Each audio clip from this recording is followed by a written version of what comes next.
La palabra de Dios dice en Efesios 5:20 así: y den gracias por todo a Dios el Padre en el nombre de nuestro Señor Jesucristo. Y algunas traducciones incluyen la palabra siempre.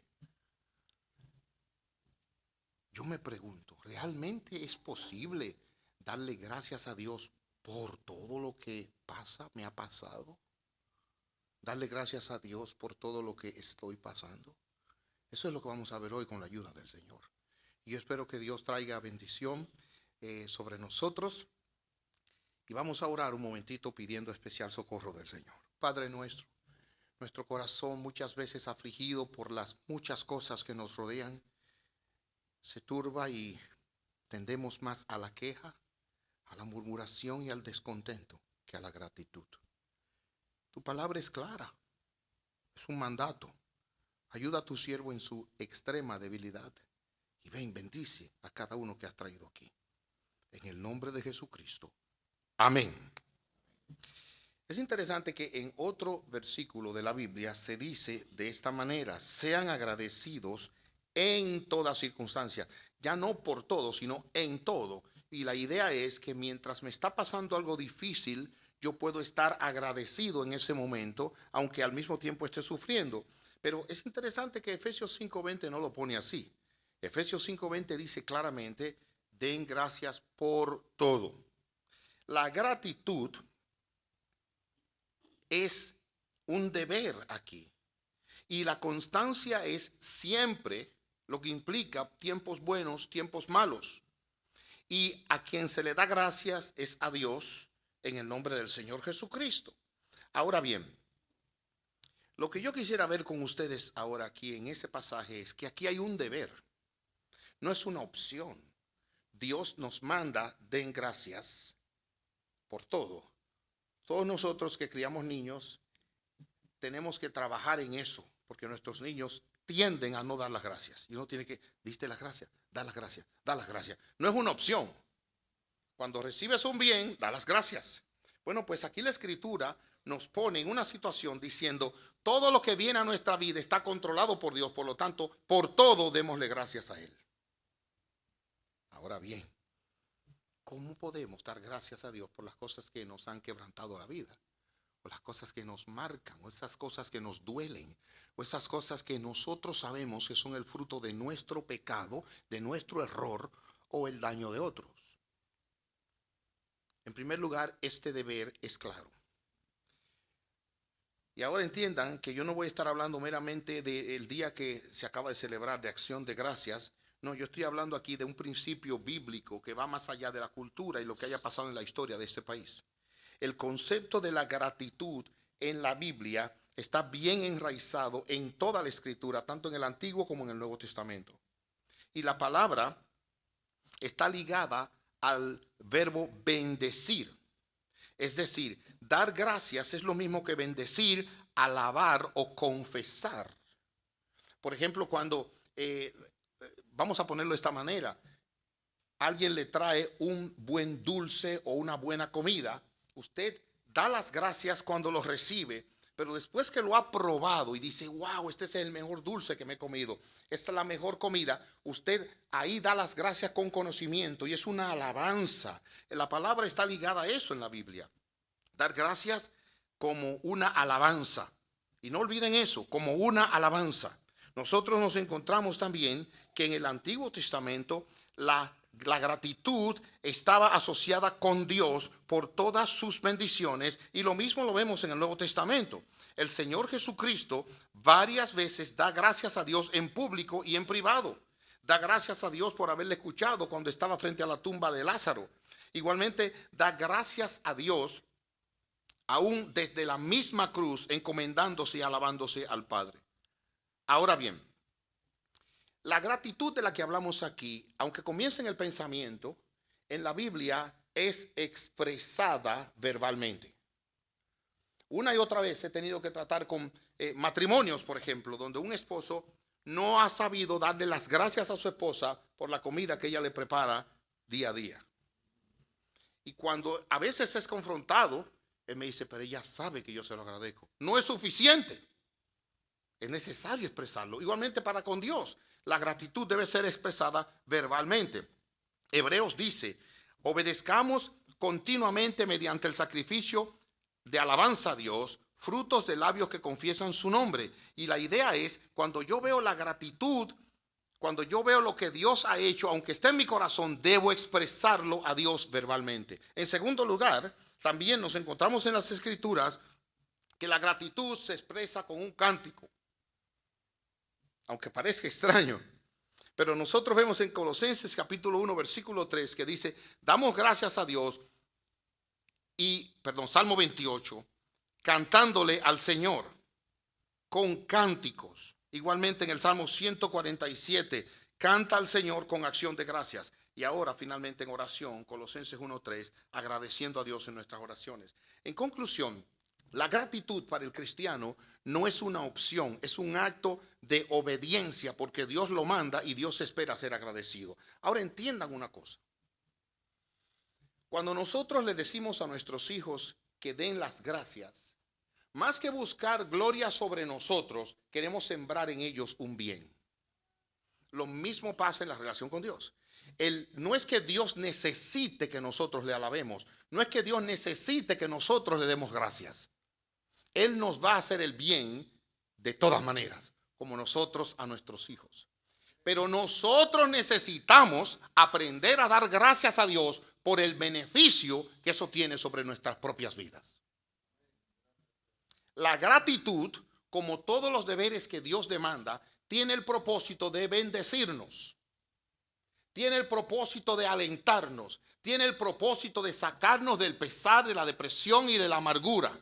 La persona que no agradece se sumerge en una amargura, en una depresión, en un descontento y en una queja. Hay personas que no salen de una queja. Y no importa cómo se lo pongan, como quiera encuentran un pelo en el sancocho. Aquí nosotros debemos entender que Dios, por el bien de nuestras propias vidas, nos dice, den gracias y den gracias en todo. Y lo dice a través de un hombre que sufrió mucho. Eso nos lleva a entender lo segundo. La gratitud es un deber, pero ahora nosotros como cristianos tenemos que asumirlo como una determinación, una forma de vida.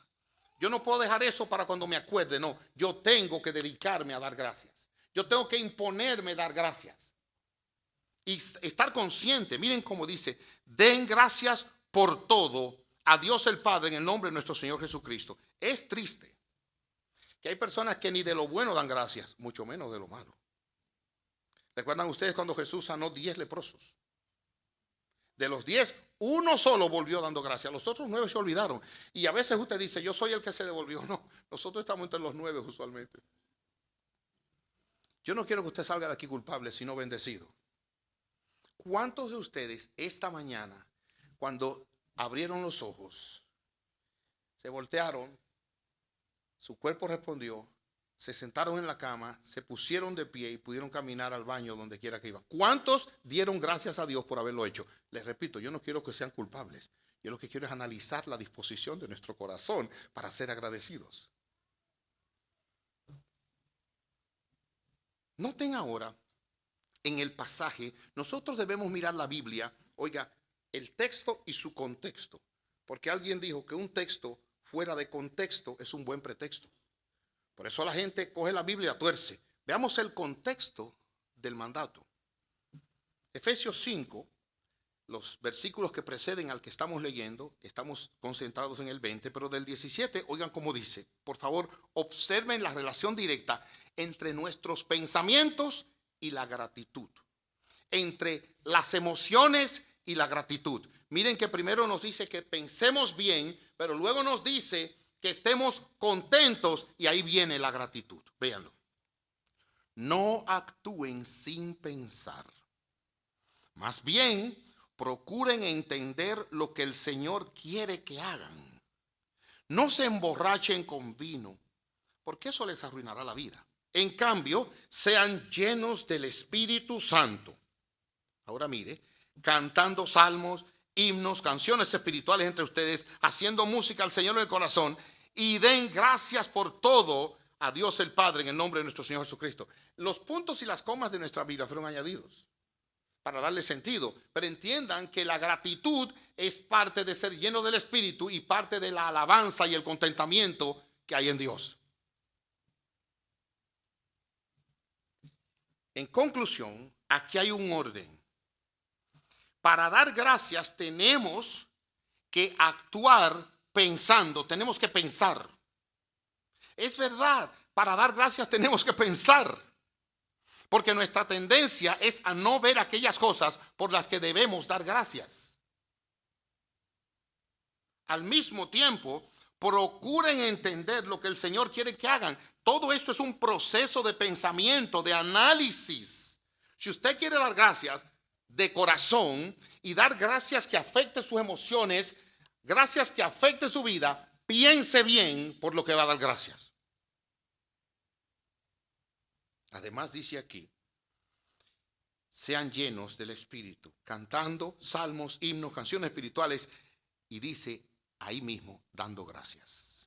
En otras palabras, el dar gracias es parte de una celebración a la que debemos llegar en un proceso de pensamiento y análisis de lo que Dios está haciendo en nuestra vida. Ejemplo. ¿Cuántos de ustedes en la cena del jueves pasado, si cenaron algo especial, pero antes de comerse el pavo o el pernil, sintieron el olor?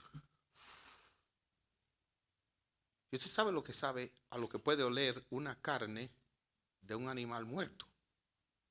Sin embargo, esta olía bien. Wow. Y además de eso, usted hace así y lo ve y no ve que está quemado, negro todo, perdido, sino tiene un colorcito atractivo. Y si es un pernil, usted le quita allí, como dicen en mi país, el cuerito y soy crunchy.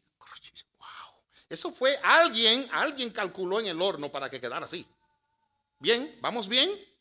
Luego usted hace así y coge un poquito y lo prueba y dice, wow, no está pasado de sal, no está pasado de agrio, no está desabrido, está en su punto.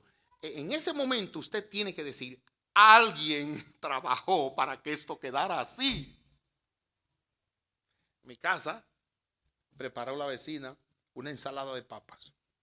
Y mire, hermano, yo tengo algunas especialidades de comida. La ensalada de papas es una de ellas. Y nunca había visto una ensalada de papa decorada con flores hechas de zanahoria. Colocaditas así, y una verdecita en el medio. Eso no fue al azar, alguien lo pensó.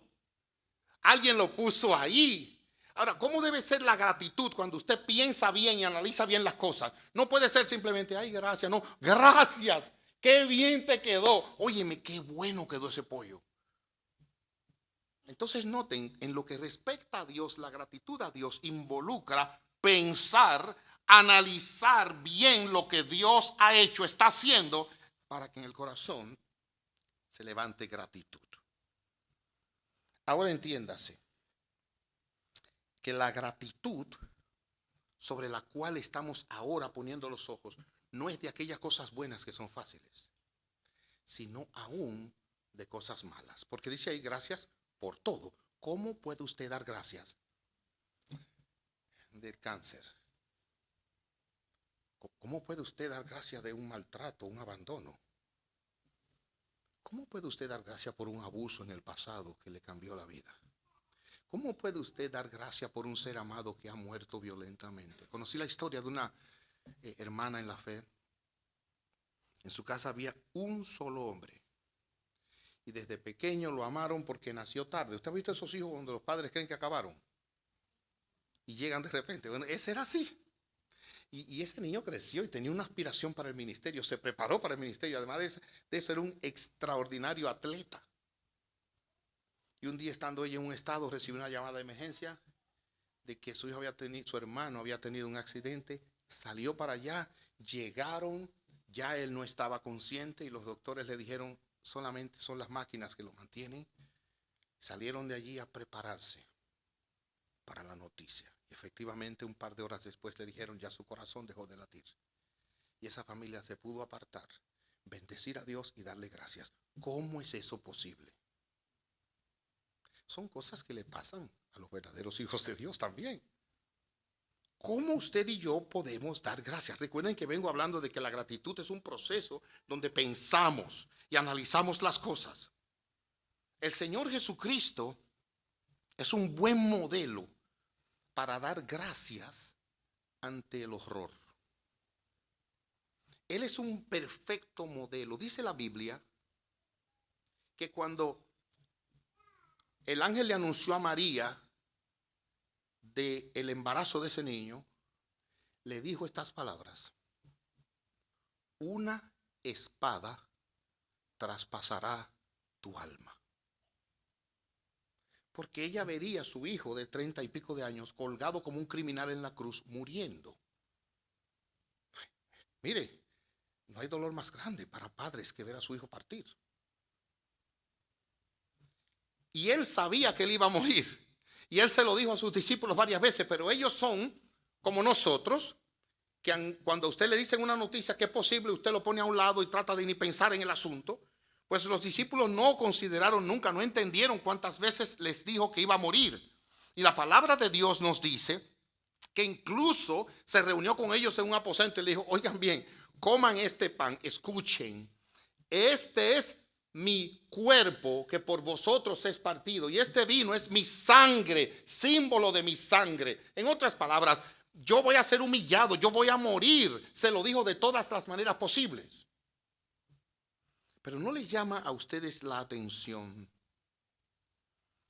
de que cuando el Señor Jesucristo partió el pan, la Biblia nos enseña, ¿ya han oído la palabra Eucaristía, gracia? Implica que el Señor estaba dando gracias. Dice la Biblia que cuando Él repartió el pan, Él dio gracias. En otras palabras, Él dio gracias por la muerte. Él dio gracias por lo que venía sobre él, una humillación grande y cargar con el pecado que nunca había visto. Él dio gracias por eso, y la manera en que Jesús veía la muerte era tan extraño. Escuchen lo que él dijo. Las hermanas Marta y María le dijeron: ven, Señor, que el que tú amas está enfermo. Y dice la Biblia que él se quedó 2 días más allá. Y le dijo a los discípulos: ahora vamos para allá, porque nuestro amigo Lázaro duerme. Y ellos dijeron: wow, se está recuperando del sueño. No, se murió. Es lo que quiere decir, se murió. Y oigan cómo dijo Jesús: pero me alegro de que haya muerto. ¿Cómo? Me alegro. Nunca imite a Jesús en eso. Alguien le digo: se murió, digo: me alegro. No, tenga cuidado. Tenga mucho cuidado. Pero él lo dijo. Y la manera en que él ve la muerte, miren cómo fue. Por si usted no lo ha leído, se lo voy a referir. En Juan 17. Padre,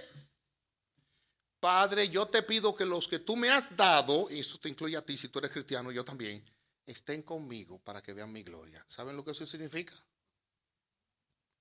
Partir de este mundo para ver la gloria con él. O sea, cada vez que un cristiano muere, la oración de Cristo se cumple.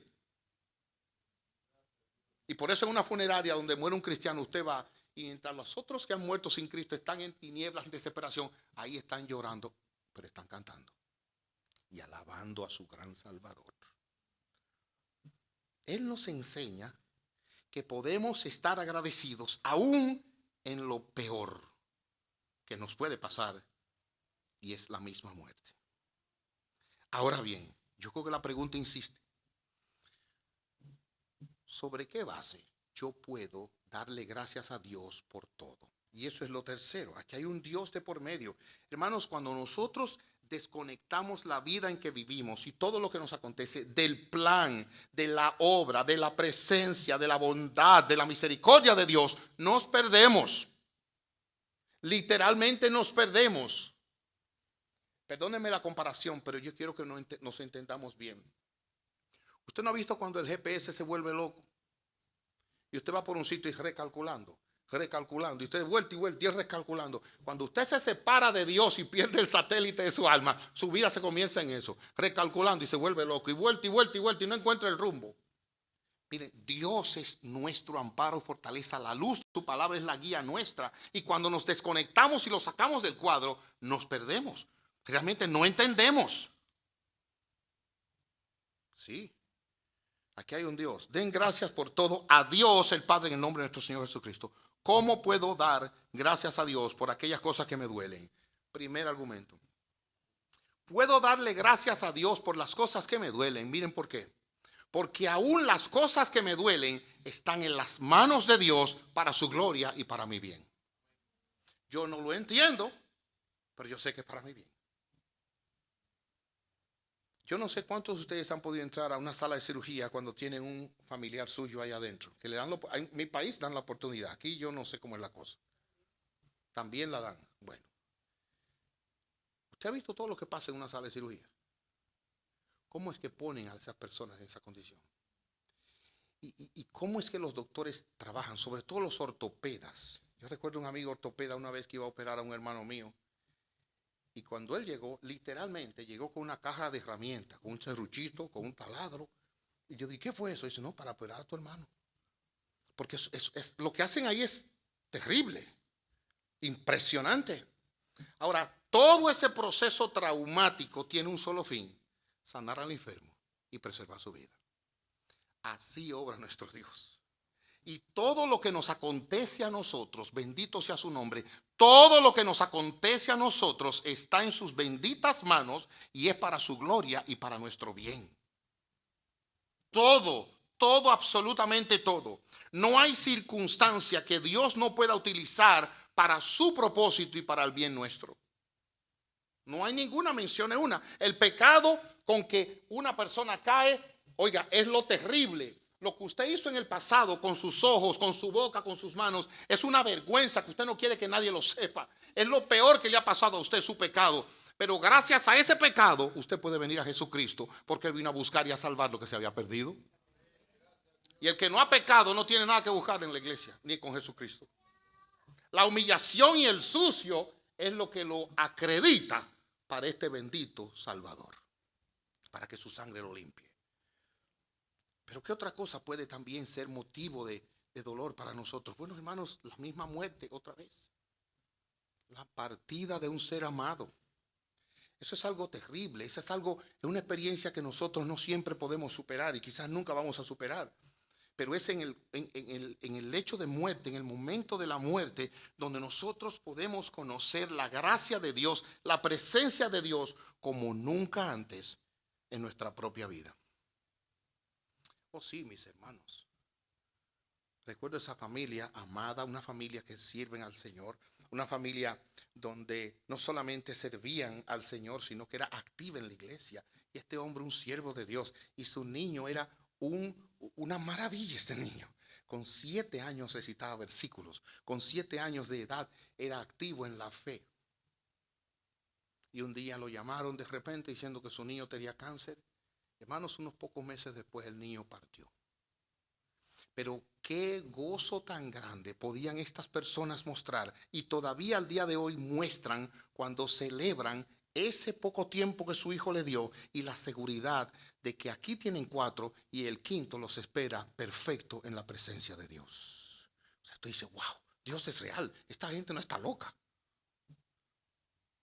Podemos darle gracias a Dios aún por la misma muerte. Además, porque Dios está ahí como un poderoso gigante sosteniéndonos. Podemos darle gracias a Dios porque esto no está a escondidas de Dios. Dios está ahí. Y cuando la enfermera se equivoca, Dios está ahí. Y cuando el doctor da un diagnóstico equivocado, Dios está ahí. Dios no es cruel, pero Él tiene medios distintos a los nuestros y se glorifica en medio de esos errores que los hombres cometen. Y voy a compartirles una historia en un momentito, de un error terrible que afectó a ese doctor para el resto de su vida. Pero Dios se glorificó a través de eso. La sabiduría de Dios siempre es mejor, mayor que la nuestra. Por lo tanto, ¿por qué podemos darle gracias a Dios? En primer lugar, porque su propósito se está cumpliendo, que es mejor que el nuestro. Él está con nosotros y a fin de cuentas, oigan bien, mis amados hermanos, Dios está obrando. Dios obra de diversas maneras, de maneras extrañas. Pastor, ¿pero por qué por el sufrimiento? Yo no tengo la respuesta precisa a esa, pero yo sé que el Hijo de Él murió en la cruz sufriendo, y gracias a ese sufrimiento usted y yo no vamos a sufrir la condenación, sino que vamos directamente al cielo si creemos en Él. Voy a algunas palabras de aplicación. En primer lugar, tenga cuidado con ser mal agradecido. Tenga cuidado. La gente de un corazón mal agradecido vive amargado y nada le satisface. Nada le satisface. Oiga bien, no importa lo que tengan, no importa dónde lleguen, siempre están insatisfechos. El que tiene un corazón mal agradecido. No estoy diciendo que los problemas que tienen no son reales. Solamente estoy diciendo que se enfocan más en el problema que en la bendición de Dios, que se enfocan más en lo que quieren que en lo que Dios le está dando. Y ese es el problema real del corazón malagradecido. Es un corazón idólatra donde tu deseo se está imponiendo sobre el deseo de Dios. Por eso Jesucristo fue a orar en Getsemaní y dijo: Padre, este es mi deseo, pero que no sea el deseo mío, sino el que tú quieres. El malagradecido tiene un Dios que se llama Él mismo y su deseo. Líbrese de eso y póngalo a los pies de Cristo. Señor, este es mi deseo. Este siempre fue mi sueño. Pero sea hecha tu voluntad y no la mía.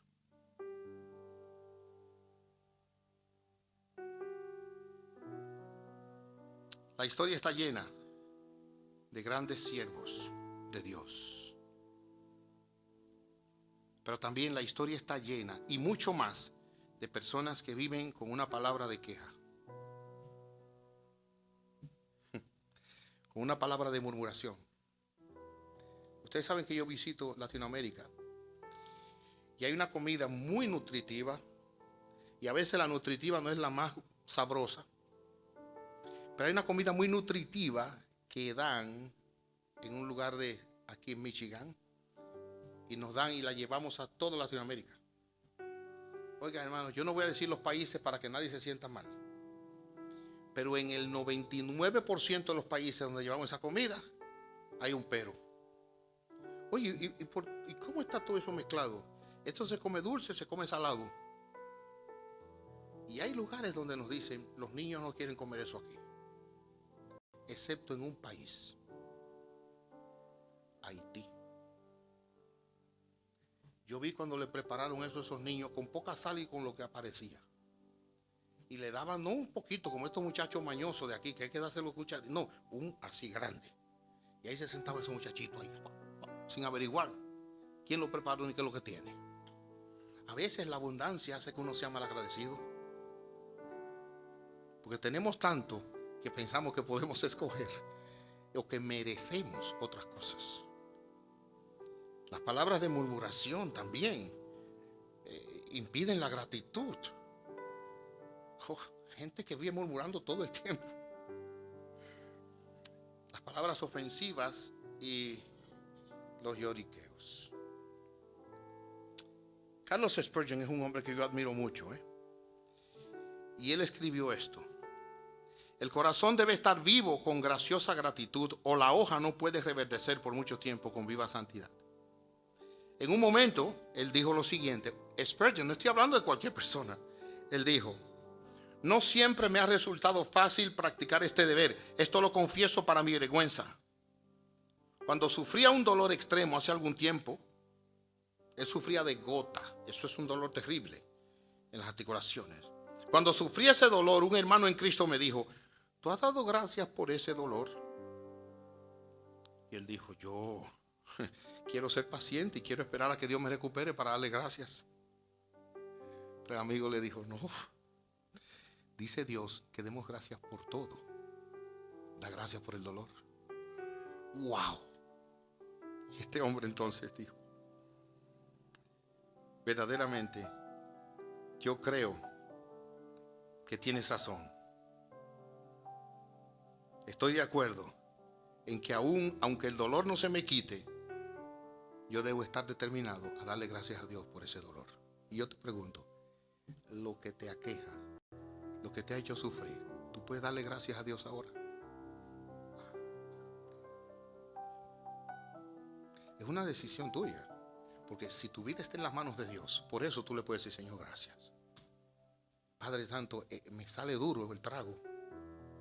Es más, yo no quiero darte gracias, pero gracias, Señor, porque esto está en tus manos y no es un accidente. Otro siervo de Dios, Juan Wesley, una noche se encontró con un portero allí, un colega, un portero, un colegio donde le enseñaba. Y este hombre nada más tenía un solo abrigo. Y durante todo ese día no había comido ya. Era de noche. Y sin embargo, el predicador notó que el corazón de este hombre estaba lleno de gratitud. Le dijo, oye, ¿cómo puedes estar tan agradecido? Y oigan lo que él les respondió. Yo le doy gracias a Dios porque me ha dado mi vida, mi ser, y me ha dado un corazón para amarle y además un gran deseo para servirle. Ahora te pregunto, ¿de qué le das gracias tú a Dios hoy? ¿De qué?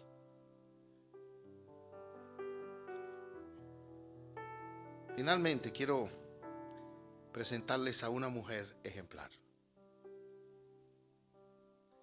Fanny Crosby.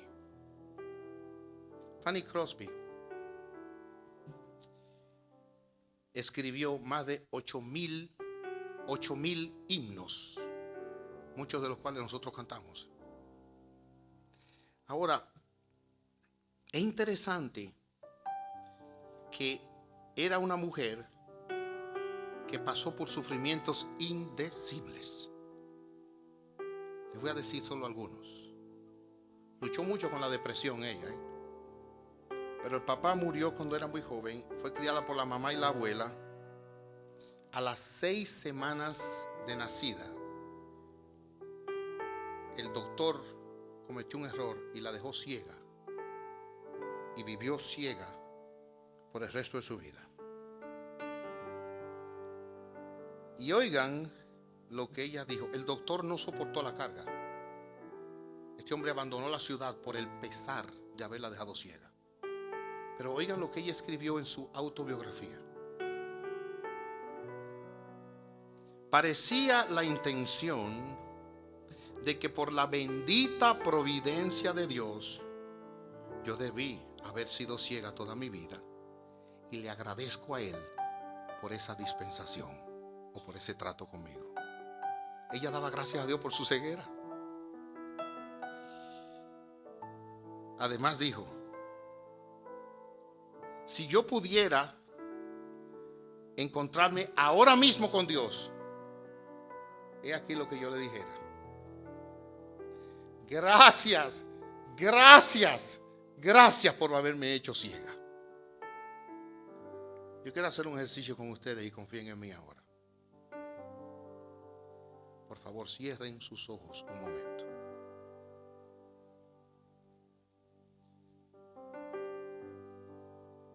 Esa es Fanny. Quédense con los ojos cerrados. Y cuando le hablaban de su ceguera un día, ella dijo esto, así. Yo no había escrito miles de himnos si hubiera sido obstaculizada por las distracciones de ver todas las cosas interesantes y los objetos hermosos que se hubieran presentado para que los notara. En otras palabras,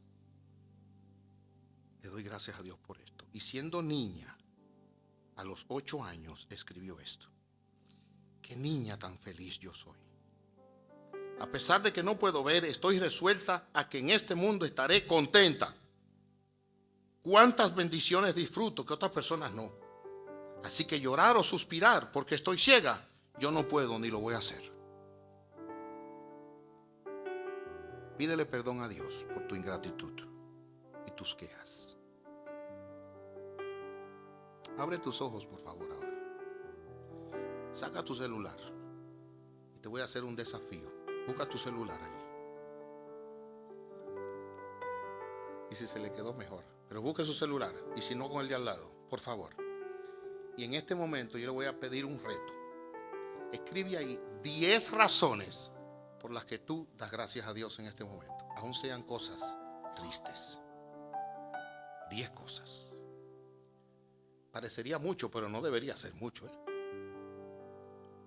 Escribe 10 para que vuelvas a leerlo en la semana. Especialmente cuando te desanimes, vayas ahí y leas 10 razones por las que tú das gracias a Dios en este momento.